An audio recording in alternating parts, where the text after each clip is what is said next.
एकाच विष्णूने एका अवतारात नकार दिला, पण दुसऱ्या अवतारात वचन पाळलं. रामाने सीतेचा त्याग केला. सीता वनवासात निघून गेली. पण रामाने एक पत्नी व्रत घेतलं असल्यामुळे दुसरं लग्न करण्याचाही नकार दिला. अश्वमेध यज्ञासाठी पत्नी सोबत असणं हे शास्त्रानुसार अनिवार्य होतं. म्हणूनच रामाने सोन्याची सीता बनवली. होय, सोन्याचीच. कारण सोनं कधी मलिन होत नाही, जसं सीतेचं चरित्र. आणि त्या सोन्याच्या सीतेसोबत अश्वमेध यज्ञ पूर्ण झाला. आता कृष्णाकडे येऊया. रामायणात ज्या स्त्रियांनी रामाची सेवा केली त्यांना रामाने सांगितलं होतं की एक पत्नीव्रत असल्यामुळे आता शक्य नाही, पण पुढच्या अवतारात तुमची इच्छा नक्की पूर्ण करेल. आणि त्या वचनाची पूर्तता झाली ती कृष्णाच्या 16,108 विवाहामध्ये. पुराणानुसार नरकासूर नावाच्या राक्षसाने 16,108 स्त्रियांना बंदिस्त केलं.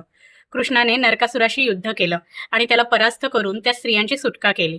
त्या स्त्रियांनी समाजात मान मिळावा म्हणून कृष्णाला विनंती केली. कृष्णाने त्यांना स्वीकारलं, धर्म आणि सन्मानासाठी. म्हणजेच रामाने दिलेलं वचन कृष्णाने पूर्ण केलं. एकाच विष्णूने एका अवतारात नकार दिला, पण दुसऱ्या अवतारात ते वचन पाळलं. हे कनेक्शन तुम्हाला आधी कोणी सांगितलं होतं का?